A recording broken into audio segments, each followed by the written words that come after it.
গল্পৰ নাম লকডাউন ১.০ গল্পকাৰ অজন্তা। ৰাতি পুৱাই নাছিল। চৰাইহঁত সাৰ পাবলৈ ইকাতি সিকাতি কৰিছিলহে। গুণ গুণকৈ মিঠা মিঠাকৈ গীত গাবলৈ আৰম্ভ কৰাই নাছিল তেতিয়াও। সিহঁতৰ পুৱতি সংগীত শুনিবলৈ বুলি মই কাণ ওনাই ৰ'লোঁ। নাই, সিহঁতে গীত জুৰিবলৈ এতিয়াও ভালেখিনি সময়। কিছু সময় শয্যাত ইফাল সিফাল কৰি থাকি মই লাহেকৈ দুৱাৰ খুলি ওলাই আহিলোঁ।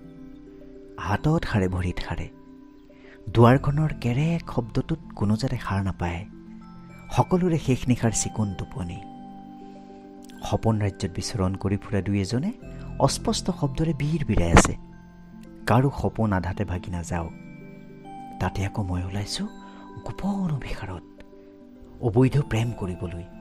মোৰ প্ৰেমিক প্ৰবৰক দূৰৰ পৰাই হ'লেও এপলক হেঁপাহ পলুৱাই চাবলৈ। ইতিমধ্যে মোৰ এই গোপন অভিসাৰৰ কথা মানুহৰ মাজত, বিশেষকৈ পৰিয়ালৰ লোকৰ মাজত ঘুনুক খানাককৈ ওলাইছেই।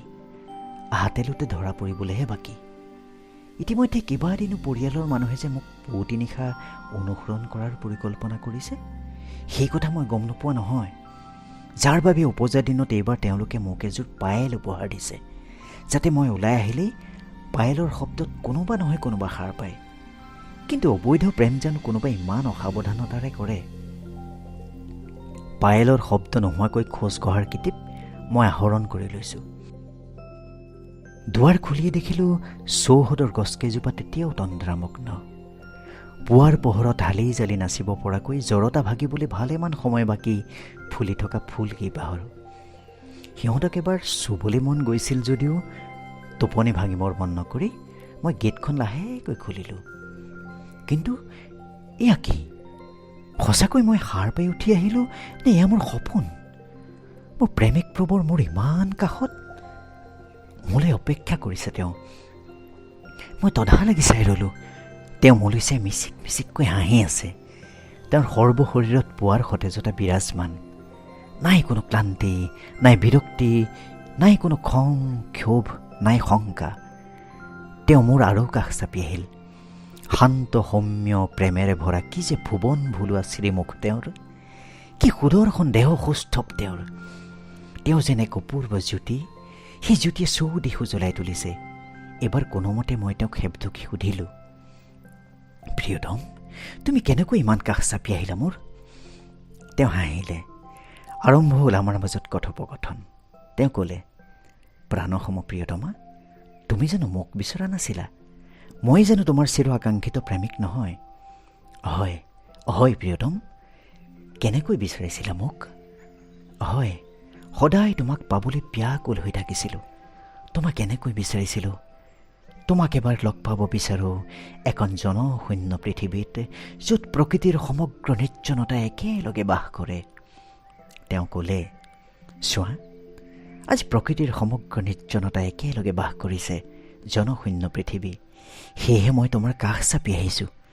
হয় প্ৰিয়তম, কিমান দিনেই যে হৈ গ'ল তুমি যেন মোৰ পৰা ক্ৰমান্বয়ে দূৰ হৈ গৈছিলা।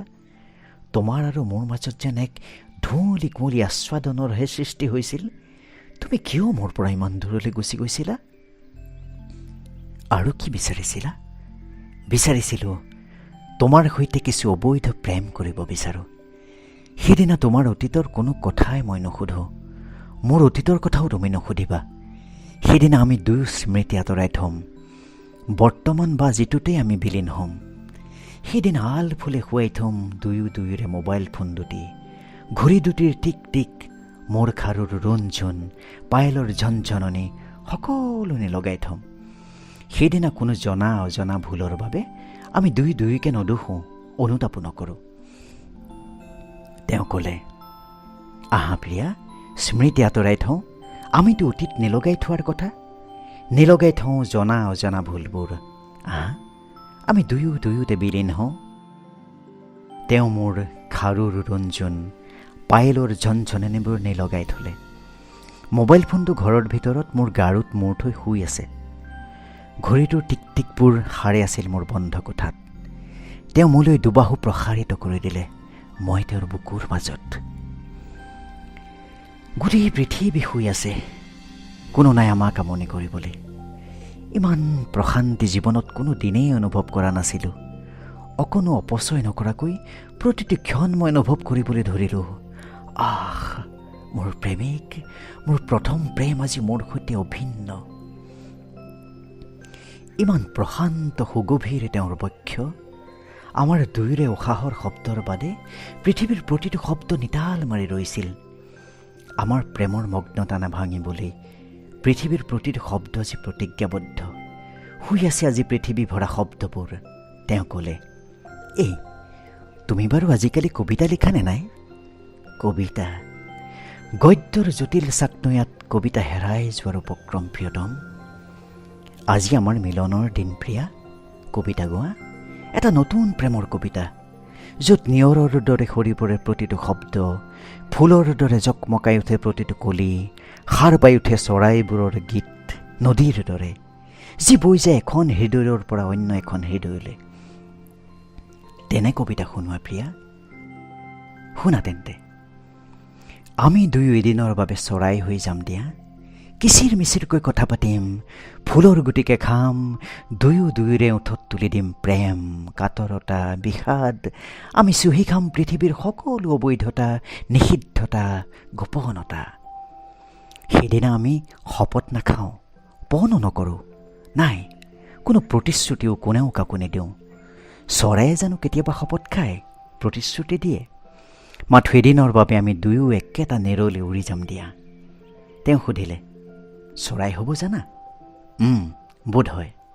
বোলা চৰাই হৈ উৰি যাওঁ একেটা নেৰলৈ, মোৰ নেৰলৈ। সঁচাকৈ আমি নিমিষতে তেওঁ প্ৰজালৈ চৰাই হৈ উৰি আহিলোঁ। আহ, কি বিশাল তেওঁৰ সাম্ৰাজ্যখন! তেওঁ মোৰ হাতত ধৰি তেওঁৰ সাম্ৰাজ্যখনৰ প্ৰতিটো অলিয়ে গলিয়ে লৈ ফুৰিবলৈ ধৰিলে। তেওঁৰ পৃথিৱীত অসংখ্য বাসিন্দা, কিন্তু কি আচৰিত, সকলো শুই আছিল। শুই থকা নাছিল, নিতাল মাৰি আছিল, চকু মুদি আছিল। মই তেওঁলৈ চালোঁ। তেওঁ ক'লে, আজি আমাৰ চৰাই হোৱাৰ দিন, সিহঁতে আমাক আমনি নকৰিবলৈ শুই আছে। হয়, তেওঁৰ পৃথিৱীখনৰ বাসিন্দাহঁত সকলোবোৰ চৰাই, শুই আছিল ফুলবোৰ, কলিবোৰ। স্তব্ধ হৈ আছিল তেওঁৰ সাম্ৰাজ্যখনৰ নৈ, জান, জুৰি আৰু উত্তাল জলপ্ৰপাতবোৰ। সকলো তেওঁৰ বাধ্য। আমি আকৌ আমাৰ মাজত বিভোৰ হ'লোঁ। তেওঁ ক'লে, আহা প্ৰিয়া, এখন অবৈধ পৃথিৱী গঢ়ি তোলোঁ। মই গুণগুণালোঁ, এখন অবৈধ পৃথিৱী গঢ়ি তুলিম। বৈধতাই যে আজৰি আনিব আমাৰ অতীত, জগাই তুলিব স্মৃতি, গঢ়ি তুলিব কৃত্ৰিমতা, সিঁচি দিব অলেখ দায়বদ্ধতা। তেওঁ মোক সুধিলে, চৰাইৰ ভাষা জানা? বোধ হয়। সঁচাকৈ আমাৰ ভাষা সলনি হৈ গ'ল। কিচিৰ মিচিৰকৈ আমি অজস্ৰ কথা পাতিলোঁ। মোৰ বাবে তেওঁ কাজলি ভৰাই আনিলে ফুলৰ গুটি। আহ, কি যে সুস্বাদু! তৃষ্ণা নিবাৰণ কৰিবলৈ তেওঁ মোৰ ওঠত তুলি দিলে পৃথিৱীৰ সকলো নিষিদ্ধতা, অবৈধতা। আমি প্ৰেম, কাতৰতা আৰু বিষাদবোৰ চুহি খালোঁ সেই গোপন পৃথিৱীত। মোৰ যে উভতিবৰ হ'ল মোৰ বৈধ পৃথিৱীখনলৈ, যিখন পৃথিৱীৰ মই বাসিন্দা, য'ত মোৰ এই প্ৰেমিকৰ প্ৰৱেশ, তেওঁৰ অস্তিত্ব এক নাভূত নাশ্ৰুত কাণ্ড, তেওঁৰ সৈতে প্ৰেম মাথো এক অবৈধতা। মই যে উভতি যাবই লাগিব। মই যাওঁ প্ৰিয়তম, মই যাবগৈ লাগিব। তোমাৰ সাম্ৰাজ্যখনত নিগাজিকৈ থাকি যোৱাৰ অধিকাৰ মোৰ নাই। মোৰ বৈধ পৃথিৱীখনলৈ মই উভতি যাবই লাগিব প্ৰিয়তম।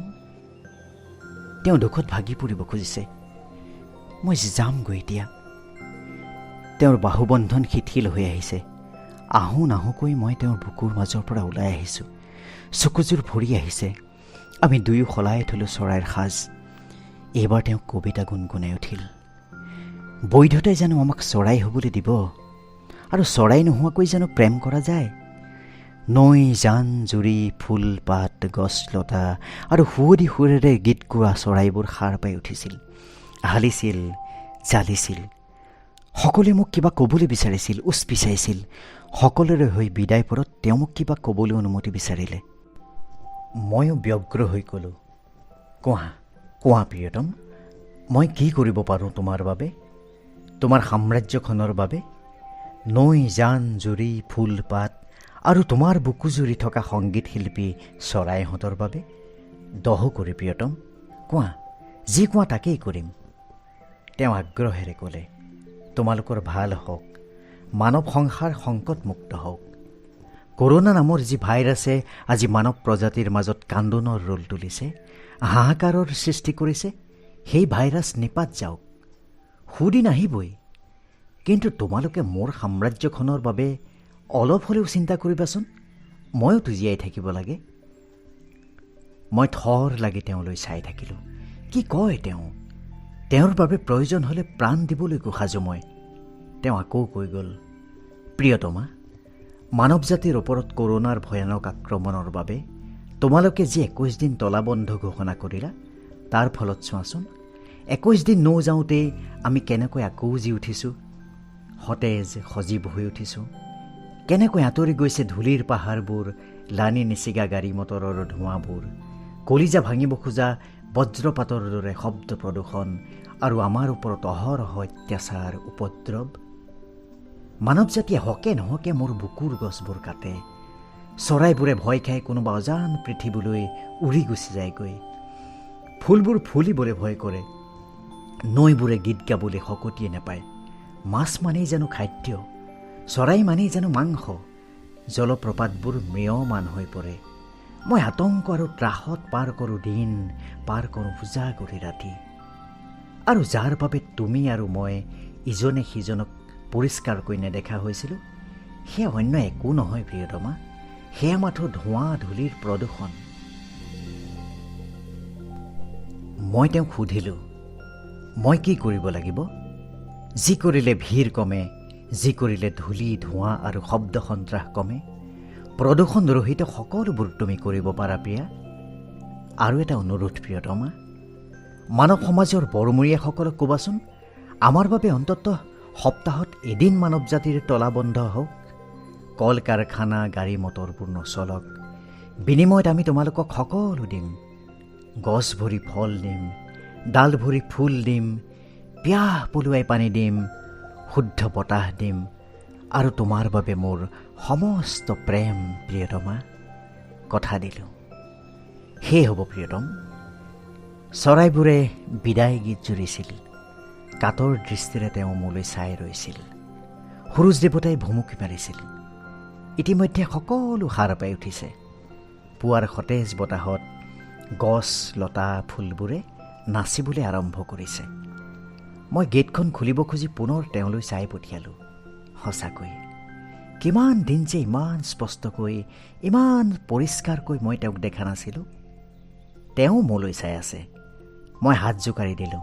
তেওঁ ৰিঙিয়াই ক'লে, প্ৰিয়তমা, নাপাহৰিবা কিন্তু, আমাৰ বাবে অন্ততঃ এদিন সাপ্তাহিক লকডাউন। ময়ো চিঞৰিলোঁ, লকডাউন? বাহ, তুমি ইংৰাজীও জানা। কিয় নাজানিম? বিশ্বৰ সকলো ভাষা মই জানো। বসুন্ধৰাৰ কোন ঠাইত মই নাই প্ৰিয়তমা? তেওঁ আন কোনো নহয়। তেওঁ মোৰ প্ৰথম প্ৰেম। মোৰ বাসগৃহৰ দক্ষিণে থকা সেউজীয়া পাহাৰটো, যাৰ অবিহনে মোৰ অস্তিত্বৰ কোনো অৰ্থ নাই, যাৰ অবিহনে মোৰ আৱেগ অনুভূতিবোৰ ৰূপান্তৰিত হয় শিললৈ। মোৰ সমগ্ৰ সত্তা বুৰি থকা মোৰ প্ৰিয়তম পাহাৰটো, যাক অৰুণাচলৰ মানুহে দৰিয়া পাহাৰ বোলে। মই কিন্তু তেওঁৰ নাম দিছোঁ মহাদেৱ। মই তেওঁৰ বাবে জন্ম জন্মান্তৰৰ সতী, যাৰ বাবে বুকুৰ সমস্ত ভাল পোৱা ঢালি মই লিখিছিলোঁ, তোমাক এবাৰ লগ পাব বিচাৰোঁ এখন জনশূন্য পৃথিৱীত। লিখিছিলোঁ, বৈধতাই জানো আমাক চৰাই হ'বলৈ দিব, আৰু চৰাই নোহোৱাকৈ জানো প্ৰেম কৰা যায়। লকডাউন 1.0 গল্পটি পাঠ কৰিলোঁ মই, চন্দন ঠাকুৰে।